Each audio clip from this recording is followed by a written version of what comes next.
जोहार न्यूज़ 11 भारत देख रहे हैं आप। आपके साथ मैं हूं अभिषेक भारती। जो कहूंगा सच कहूंगा और डंके की चोट पर कहूंगा। अन्न, अनाज, इसकी वैल्यू क्या है, इसे अगर समझना हो तो इसी बात से समझ जाइए कि धर्म कोई सा भी हो, उसके ग्रंथ में इसकी तुलना, जो उस ग्रंथ में सबसे शक्तिशाली भगवान है, ईश्वर है, खुदा है, अल्लाह है, जो भी है, उन्हीं से की गई है। किसी भी धर्म में अनाज के अपमान के बारे में नहीं कहा गया। हर जगह कहा गया है कि इस अनाज, इस अन्न का सम्मान कीजिए, क्योंकि बड़ी मशक्कत के बाद यह मिलता है। अगर इसकी महत्ता को समझना हो तो उससे समझिए जो इस धूप में भी लाइन लग के राशन के 1 किलो चावल का इंतजार करता है। लेकिन कुछ लोग हैं जिनको अनपच इसलिए हो जा रहा है चूंकि गरीबों का पेट भर जाता है, और इसी अनपच को हटाने के लिए वो इस निवाले पर डाका डाल देते हैं। आज वैसे ही कुछ डकैतों से आपको मिलाएंगे, धनबाद से लेकर के गढ़वा तक के डकैतों से। इसके अलावा आज आपको दिखाएंगे कि आयुष्मान योजना जो आप लोगों के लिए वरदान हो सकती है, क्या झारखंड में वो नेस्तनाबूद हो जाएगी, बर्बाद हो जाएगी, खत्म हो जाएगी? अगर होगी तो क्यों होगी? और साथ ही आपको हम दिखाएंगे कि कैसे झारखंड में लॉटरी का खेल फल रहा है, फूल रहा है कानून की नाक के नीचे। कोयलांचल की तस्वीरें दिखाएंगे और बाकायदा नाम बताएंगे कि कौन कौन लॉटरी का ये खिलाड़ी है। ये तमाम चीजें होंगी आज डंके के चोट पर।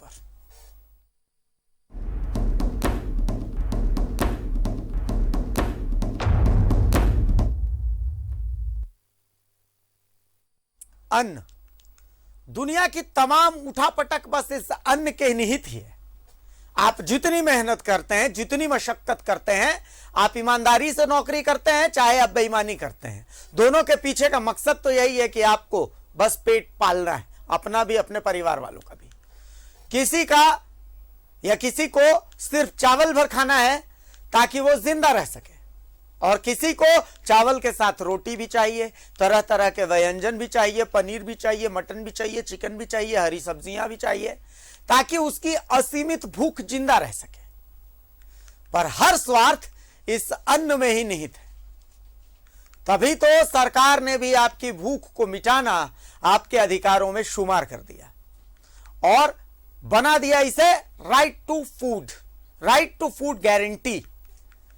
आपके इसी अधिकार को सुनिश्चित करता है पीडीएस, यानी पब्लिक डिस्ट्रीब्यूशन सिस्टम, जन वितरण प्रणाली। लेकिन कुछ गिद्ध हैं जो आम आदमी के इस अधिकार को आप गला घूंट देना चाहते हैं। कोयलांचल में आपके निवाले का गला घूंटने का खेल चल रहा है, और यह सिर्फ चल नहीं रहा है, बस चलता ही जा रहा है। पूरा सिंडिकेट तैयार कर दिया गया है। हमारी यह रिपोर्ट देखिए, एक्सक्लूसिव। गरीबों के निवाले के डकैत जो खाद्यान्न पर डकैती डालते, गरीबों का निवाला गटक जाते और डकार भी नहीं लेते।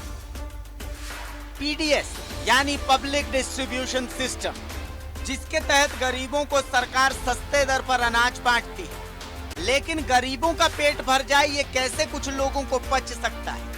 धनबाद में बड़े पैमाने पर पीडीएस अनाज की कालाबाजारी हो रही है। इसका मुख्य केंद्र झरिया, करकेंद्र, भागा है। हमारी बात पर मुहर ये गिरफ्तारी लगाती है। हथकड़ी में कैद ये चावल माफिया विजय गर्ग उर्फ विजय पंसारी है। इलाके के नामी चावल तस्करों में से एक विजय गर्ग को पुलिस ने गिरफ्तार किया। के बुढ़े में हाथ सिलाई और सूतरी से बांधा हुआ है। एक गाड़ी है, जामताड़ी गाड़ी है, पकड़ाई है। धनवाड़ी ओपी प्रभारी द्वारा पकड़ा गया है। मुझे सूचना मिला कि जिला पूर्ति पदाधिकारी ने हमें सूचना दी कि आप जाकर प्राथमिक दर्ज करें। चूँकि यहाँ के पदाधिकारी अवकाश में हैं तो उनकी जगह पर मुझे आकर केस करना पड़ेगा। क्या कार्रवाई किया जा रहा है? इस पर FIR किया जा रहा है। कितने लोग? ड्राइवर है, जो मालिक है, गाड़ी का मालिक है, और जहाँ गाड़ी जहाँ सामान जा रहा था वहाँ के लोग। चावल किसका था? चावल कोई खटिक का, कोई खटिक के नाम, पिंटू खटिक। कहाँ? दलियापुर जा रहा था। अब इन शख्स को देख लीजिए, ये संजय जालान है, डोर स्टेप डिलीवरी के अधिकृत ट्रांसपोर्टर। कुछ समय पहले संजय जालान और इनके भाई रिंकू जालान के गोदाम पर छापा पड़ा। चीरुडी पुटकी स्थित messrs Rani Sati enterprises flour mills पर एडीएम ने छापा मारा था। इस छापेमारी में 3,320 बोरा गेहूं पकड़ा गया। एडीएम ने वहां काम कर रहे लोगों से स्टॉक रजिस्टर्ड पंजी दिखाने को कहा था, पर किसी ने भी वहां पंजी नहीं दिखाई, जिसके बाद इस गोदाम को सील कर दिया गया। लेकिन फिर ADM law and order Chandan Kumar का तबादला हो गया। मामले में लीपक पोती कर दी गई, आरोपियों को क्लीन चिट मिला। संजय जालान अब अपने भाई रिंकू जालान के नाम से फिर से ट्रांसपोर्टिंग के मैदान में। एक बार फिर संजय जालान पर आरोप लगा। पहले सुन लीजिए आरोपों को, क्योंकि आरोपों में एक आरोप यह भी है कि खुद संजय जालान ब्लैकलिस्ट है, इसीलिए रिंकू जालान के नाम पर ट्रांसपोर्टिंग कर। धनबाद जिला में बहुत पहले से ही ट्रांसपोर्टर, एमओ और एफसीआई गोदाम का जो प्रशासनिक पदाधिकारी एजीएम से लेकर के जो भी वहाँ से माल भेजते हैं, वहाँ के मिली भगत से यहाँ बहुत बड़े पैमाने पर घपला हो रहा है। राज्य सरकार का और सेंट्रल गवर्नमेंट का महीना में कम से कम करोड़ों का घाटा हो रहा है, जिसमें ट्रांसपोर्टर का बहुत दिन पहले एक मामला आया था, रानी सती में छापामारी हुआ था। उस समय भी सब एमओए सब मिल करके मामला सेटिंग पेपर में आया, सब कुछ आया। वह शायद संजय जालान का ही है, और संजय जालान ट्रांसपोर्टर भी है, उसका भाई ट्रांसपोर्टर है, नाम चेंज कर दिया जाता है। धनबाद जिला में भी जो ट्रांसपोर्टिंग का व्यवस्था है डोर टू डोर पीडीएस दुकान पर, मैं यहाँ का डीएसओ साहब उपायुक्त महोदय से निवेदन करना चाहता हूँ, पूछना चाहता हूँ कि पीडीएस दुकान पर जो ट्रांसपोर्टर माल लेकर के जाता है, वह कितना वहाँ चावल और कितना गेहूं गिरा रहा है, उसका वहाँ कंपिटेंट अथॉरिटी कोई देखने वाला रहता है क्या? इन आरोपों को लेकर हम पहुंचे संजय जालान के पास। संजय जालान ने अपने ऊपर लगे आरोपों पर क्या कहा, वो भी सुन लीजिए। कोई आरोप लगा रहा है, निराधार है, वो तो ट्रेकिंग की चीज है। कोई लगा रहा है, गलत लगा रहा है। मेरी कोई गोडाउन नहीं है, मेरा कार्य है पीडीएस दुकान तक माल नहीं, मेरी पीडीएस दुकान भी नहीं है। मेरा कार्य यही है गोडाउन से माल रिसीव करके पीडीएस दुकान को रिसीव करा देना। कह दे दिया था कि मेरे द्वारा पीडीएस का खाद्यान्न अपने मिल में पीस कर बेचा जाता है। सरकारी ADM law and order Chandan Kumar ji sir IAS थे, उनके द्वारा निरीक्षण किया गया। मेरे मिल को बंद करके जांच करवाया गया, सारे कागजातों का जांचोपरांत उन्होंने मेरी मिल खोल दी। अगर पीडीएस का खाद्यान्न होता तो हम पर कार्रवाई होती। इतना तो तय है कि पीडीएस अनाज का खेला धनबाद में धड़ल्ले से हो रहा है। विजय गर्ग की गिरफ्तारी इसका सबूत है। लेकिन क्या विजय गर्ग इस धंधे में अकेला है? विजय गर्ग तक माल कौन पहुंचाता है? झारखंड का पीडीएस अनाज बिहार बंगाल तक कौन पहुंचाता है? क्या बिना ट्रांसपोर्टर की मदद के यह पीडीएस का खेला संभव है? आखिर पीडीएस के डकैतों पर कब होगी ईमानदार कार्रवाई? धनबाद से न्यूज़ 11 भारत के लिए सहयोगी बंटी के साथ अरुण बर्नवाल की रिपोर्ट।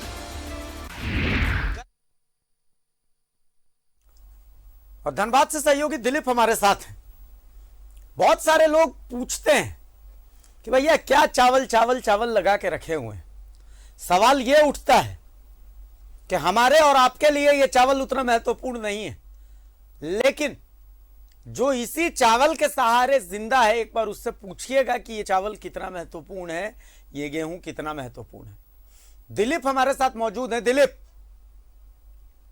धनबाद में अनाज का घोटाला, पीडीएस के चावलों के हेर फेर कोई नई बात नहीं है।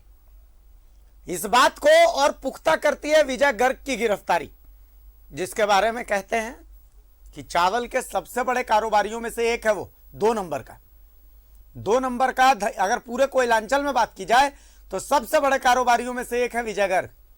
बंगाल, बिहार, हर जगह चावल का जो स्मगलिंग है, पीडीएस सरकारी चावल की स्मगलिंग, उसका एक बड़ा हिस्सा विजय गर्ग के जिम्मे आता है।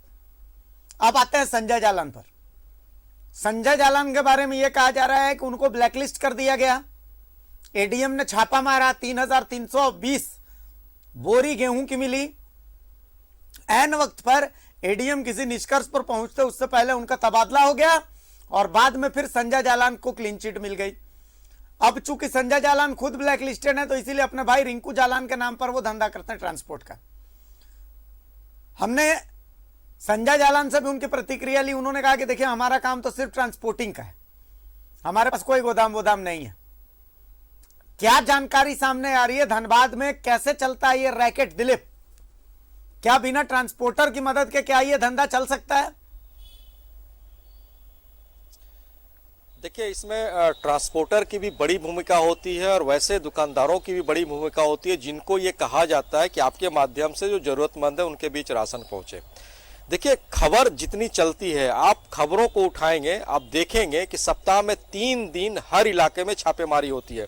कहीं पे पीडीएस के राशन ले जाते हुए ऑटो जब्त किए जाते हैं, पिकअप वैन जब्त किए जाते हैं, ट्रक जब्त किए जाते हैं। अब देखिए इसके पीछे सिस्टम काम करता है। देखिए, इसमें एडीएम लॉ एंड ऑर्डर की भूमिका पे हम सवाल नहीं उठा सकते, लेकिन एडीएम सप्लाई की भूमिका पे सवाल हम जरूर उठा सकते हैं कि आपकी पूरी जिम्मेवारी होती है जिले में खाद्य आपूर्ति विभाग के पदाधिकारी हैं आप, किस इलाके में कितने जरूरतमंद के बीच खाद्यान्न सामग्री बांटना है, चाहे वो निरसा हो, बाघमारा हो, टुंडी हो, पूर्वी टुंडी हो, झरिया हो, बलियापुर। देखिए, कुल धनबाद में 8 प्रखंड है, हर प्रखंड की जिम्मेवारी उनके ऊपर होती है और वो एक मार्केटिंग ऑफिसर जिसको एमओ बोलते हैं उनको वो हर प्रखंड में रखते हैं, उनकी जिम्मेवारी होती है। कहीं ना कहीं इन लोगों की भूमिका काफी संदिग्ध है और इसका फायदा जो है कि जो ट्रांसपोर्टर होते हैं, जो पीडीएस दुकानदार के संचालक होते हैं, वो उठाते हैं और जाहिर सी बात है गरीबों की हकमारी हो रही है। देखिए, सरकार इस सिस्टम को रोकने के लिए, इस चोरी को रोकने के लिए बहुत बड़ी अभियान चलाई थी। आप अगर अंगूठा का निशान लगाएंगे, आपका आधार कार्ड लिंक होगा, तभी आपको राशन मिलेगा। लेकिन इस सिस्टम की जांच कौन अधिकारी कर रहा है? क्या सुदूर इलाके में जो अंगूठा लगाते, क्या वो अंगूठा लगा कर राशन ले रहे हैं? इसकी जांच अभी तक ना तो एडीएम लॉ एंड ऑर्डर की तरफ से किया जा रहा है, ना जो खाद्य आपूर्ति पदाधिकारी उनके तरफ से, ना मार्केटिंग ऑफिसर की तरफ से। तो उनका ये फायदा बिचौलिए उठा रहे, ट्रांसपोर्टर उठा रहे। देखिए, हमारे साथ राजद के कार्यकारी जिला अध्यक्ष जिन्होंने बहुत बड़ी भूमिका निभाई है इस जो गोरख धंधा और जो घोटाला या फिर कह सकते हैं जो 2 नंबर का काम स्मगलिंग हो रहा है खाद्यान्न सामग्री का, इसको लेकर के आंदोलनरत रहे हैं। क्या क्या दिक्कतें होती है जब ऐसे माफियाओं के खिलाफ, जो गरीबों की हकमारी करी, जब आंदोलन करना पड़ता है? सर्वप्रथम तो न्यूज 11 भारत को मैं धन्यवाद देता हूं, जो हर भ्रष्टाचार के खिलाफ करीब करीब झारखंड में आवाज बुलंद करते रहते हैं।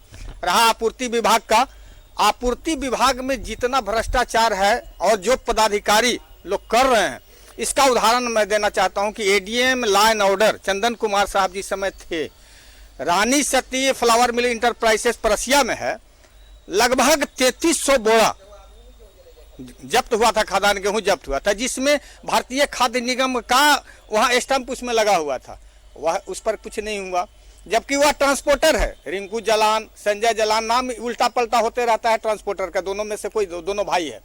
जितना भी और ब्लॉक में भी आपके माध्यम से जितना पीडीएस दुकान से जो खाद्य सामग्री पकड़ा जाता है, क्या एक भी दुकानदार का लाइसेंस रद्द हुआ? क्या क्यों नहीं रद्द होता है?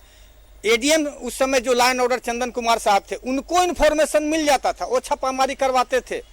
लेकिन सप्लाई विभाग के एमओ कहाँ रहते हैं? सप्लाई विभाग का मार्केटिंग ऑफिसर एमओ को बड़ी जिम्मेवारी होती है, बहुत बड़ी जिम्मेवारी है। रहा है डोर टू डोर वहाँ ट्रांसपोर्टर जो पहुंचाता है, जो वहाँ मटेरियल गिराने का है। कोई पीडीएस दुकानदार को जैसे 50 बोरा दुकान में माल गिराना है, वहाँ जाकर के उस दुकान में अगर 10 बोरा ही गिरा करके माल लेकर के चल रहा है, वह माल ट्रांसपोर्टर की जिम्मे रह जाता है। उस जगह पर सक्षम पदाधिकारी एमओ क्यों नहीं रहते हैं? जो डोर टू डोर जो सप्लाई देने की बात है वह अच्छी बात है, लेकिन उस जगह सर्टिफाई कौन करते हैं कि कितना माल इस दुकान में गिर रहा है? ये सारे ट्रांसपोर्टर और पदाधिकारी की मिली भगत से बहुत बड़ा खेल हो रहा है। तो क्या जरूरतमंद जो लोग हैं उनकी हकमारी हो रही है? ऐसे पदाधिकारियों के खिलाफ राज्य सरकार को कार्रवाई करनी चाहिए, क्योंकि सरकार जो भी योजनाएं चलाती है जरूरतमंद और गरीब लोगों के लिए। यहाँ तो आपूर्ति विभाग का सचिव का एक अरुण कुमार सिन्हा का हम चिट्ठी दिखा देंगे, जो डीसी साहब को चिट्ठी ले गए थे, वो चिट्ठी का कोई वैल्यू नहीं, वह गताल खाते में डाल दिया गया। जितना छापामारी हुआ पुलिस का और आप लोग के माध्यम से जितना छापामारी होता है, उस पर कार्रवाई नहीं होता है। इससे मन बढ़ता है पीडीएस दुकानदार का और ट्रांसपोर्टर का, और किसके इशारे पर मन बढ़ता है? किसके सह पर मन बढ़ता है, सब लोग जान रहे हैं, आप लोग भी जान रहे हैं, हम लोग भी जान रहे हैं। आपूर्ति पदाधिकारी है, मार्केटिंग ऑफिसर ब्लॉक में बैठते हैं, उसके ऊपर एडीएम सप्लाई को बिठाया गया है, उसके ऊपर एडीएम लॉ एंड ऑर्डर को बिठाया गया है, एसडीएम है यहाँ पे, ये भी मॉनिटरिंग करते हैं और खास करके जिला उपायुक्त को भी रखा गया। तो क्या लग रहा है ये सिस्टम फेल है ऐसे लोगों पे लगाम लगाने में? चंदन कुमार साहब एडीएम लॉ एंड ऑर्डर साहब के जाने के बाद छापामारी का भी देख लीजिए दर कितना घट गया, जबकि सारा चीज वैसे ही चल रहा है। चंदन कुमार साहब अगर आज के डेट में रह जाते तो बहुत ही साफ सुथरा कर देते, जो आप लोग से भी छिपा हुआ नहीं, आप लोग से भी वार्तालाप होते रहता था। उनके समय में एक अभियान चला था, लेकिन अभी अभियान नहीं चला है। मार्केटिंग अफसर काहे नहीं कभी छापामारी करके कहीं पकड़े हैं? थाना वाला, पुलिस वाला किसी पब्लिक के इन्फॉर्मेशन पर, आपके इन्फॉर्मेशन पर छापामारी होता है, लेकिन एमओ के क्यों नहीं जब्त करते हैं? एडीएम लॉ एंड ऑर्डर के अब क्यों नहीं जब्त कर रहे हैं? एडीएम सप्लाई क्यों नहीं जब्त कर रहे हैं? ये सब ना कमीशन खोरी का ये खेल होगा जिसमें मार्केटिंग ऑफिसर, एडीएम सप्लाई सबकी सहभागिता होगी। अब सोच लीजिए कि वह बाजार में जो रेट से बिकता है, जो फ्री में चावल लगे हो पीडीएस दुकानदार को लेना है, और वह अगर 1500 रुपये रेट से भी बिकेगा तो अब सोच लीजिए कि पर बोरा कितना हुआ, क्विंटल के हिसाब से जोड़ लीजिए, और अगर 200 रुपये भी सब जगह बटेगा तो कितना हो जाएगा। यहाँ सक्षम कार्डधारी भी, जब तो डीसी साहब भी कबूल किए हैं कि 12,000 सक्षम कार्डधारी सरेंडर किए हैं, इसका मतलब 12,000 अभी सरेंडर किए, अभी और बाकी है। तो उसके पहले 12,000 वाला खाद्यान्न कहाँ जा रहा था? वो सारा ब्लैक मार्केट में जा रहा था, सारा के सारा। और यहाँ के पदाधिकारी इतना मोटा चमड़ा रखे हुए हैं जिसको कहा नहीं जा सकता है, आप लोग भी जानते हैं। और बहुत बहुत धन्यवाद आपके खास करके चैनल को जो भ्रष्टाचार के विरुद्ध उठाते रहते हैं। अब क्या मांग करेंगे राज्य सरकार से, सक्षम पदाधिकारी से, जो सचिव होंगे उनसे? राज्य सरकार से ही मांग करेंगे, उपायुक्त महोदय से मांग करेंगे कि पहले जैसा ही छापामारी करके, और जो सक्षम कार्ड जो धारी हैं, जो अपना कार्ड बीपीएल का बना करके अपने बच्चा को अच्छे स्कूल में एडमिशन करा रहे हैं, वह शिक्षा विभाग का सूची निकाल करके देख लें, वहाँ भी छिपा हुआ नहीं है कितना पैसा लेकर के जो सक्षम लोग हैं वो अपने बच्चा को एडमिशन करा ले रहे हैं, और वह गरीब बच्चा का हक मारा जाता है। वो सारे लोगों पर जांच बैठा कर कार्रवाई करना चाहिए। अभिषेक, बहुत बड़ा मसला है ये, और सिर्फ देखिए कोयलांचल और धनबाद की बात नहीं है, कमोबेश पूरे झारखंड में एक ऐसा सिस्टम काम कर रहा है जो गरीबों की हकमारी कर रहा है, मुफ्तखोरी कर रहे हैं। उनके लिए जो अनाज आवंटित होता है वो ब्लैक मार्केट में बेचते हैं, और जैसे संजय जलान हो, रिंकू जलान हो, ऐसे कई सारे लोग हैं जिन पे कार्रवाई करने की जरूरत है। हालांकि जो सामाजिक कार्यकर्ता और आरजेडी के जो कार्यकारी जिला अध्यक्ष है उन्होंने भी इस पूरे मामले पर मुहिम चला रखा है, लेकिन अब ये सरकार के ऊपर निर्भर करता है, सक्षम पदाधिकारी के ऊपर निर्भर करता है कि ऐसे पदाधिकारियों के खिलाफ कब और कैसे कार्रवाई करते ताकि इस पूरे गोरख धंधे पे लगाम लग सके। जी, एक सवाल यहां पर यह बनता, अभी मैं सुन रहा था, जिस फ्लोर मिल की बात हो रही है, उसके संचालक जो हैं संजय जालान, वो अभी हमारे साथ जुड़े हुए थे, और संजय जालान कह रहे हैं कि भाई ये तमाम चीजें जो होती हैं जीपीएस ऑपरेटेड होती हैं, मतलब जिस गाड़ी में ट्रांसपोर्टेशन होता है वो जीपीएस ऑपरेटेड होता है। तो ऐसी स्थिति में उन गाड़ियों से क्या संभव है कि अनाज को वहां से पार कर दिया जाए और वहां से फिर अनाज की स्मगलिंग हो, या फिर वो अनाज जो एक जगह से दूसरी जगह ट्रांसपोर्ट के लिए भेजा जाता है वो गोदाम में ही उसकी हेराफेरी होती है? दो ही ऑप्शन है, या तो रास्ते में हेराफेरी हो या गोदाम में हेराफेरी हो। चलता क्या है ये खेल, चलता कैसे है? हेराफेरी होता है, कई इलाके में गोदाम बने हुए। कुछ दिन पहले भी यहाँ बस्ता कोला में छापेमारी की गई थी, गोदाम में पकड़ाया था। आपको जब ये रजिस्टर में मेंटेन करना है कि 500 कुंटल अनाज आपको रखना है और उसको आवंटित करने के बाद फिर 500 कुंटल स्टॉक में रखना है, तो 2000 कुंटल आपके पास कैसे रह गया? यही जो संजय जलान की बात आ रही है, जब परसिया में छापेमारी हुई थी तो वहाँ पे खाद्यान्न का स्टॉक ज्यादा मिला, कैसे मिल गया? और ये भले अपनी बातों को झुटलाने की ये कह रहे होंगे कि जीपीएस सिस्टम है। ठीक है, मैं मानता हूँ जीपीएस सिस्टम है, एफसीआई का गोडाउन से जो ट्रक निकलते उसमें जीपीएस सिस्टम होगा आपके गोडाउन तक पहुंचने को, लेकिन गोडाउन से जो door to door delivery system है उसमें कौन सा जीपीएस काम करता है? संजय जलान या रिंकू जलान या जो लोग काम कर रहे हैं वो सामने आकर के बताएं।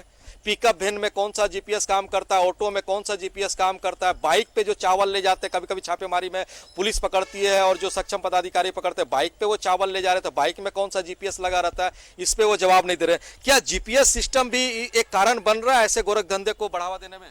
जीपीएस तो केवल गाड़ी में जीपीएस लगा हुआ है, वहाँ मोटिया जो चावल का बोरा, गेहूं का बोरा जो उतारता है उसमें तो जीपीएस लगा हुआ नहीं। कितना बोरा उतार रहा है इसका जवाबदेह कौन है?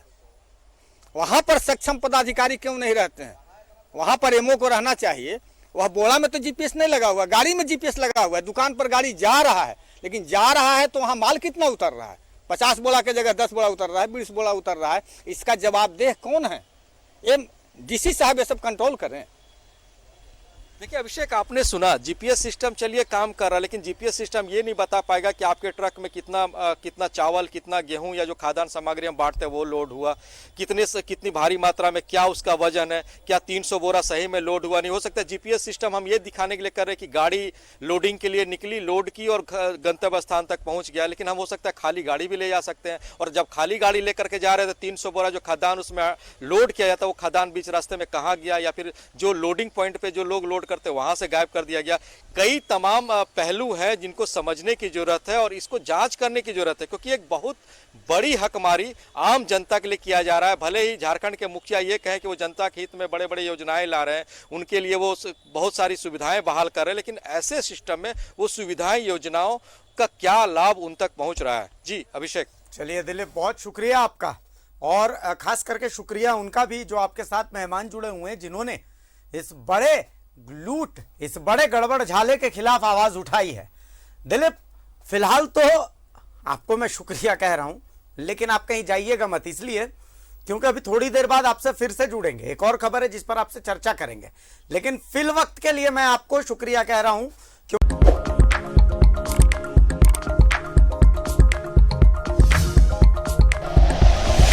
Like and share videos, subscribe करें हमारा चैनल और प्रेस करें बेल आइकॉन। न्यूज़ 11 भारत, सच है तो दिखेगा।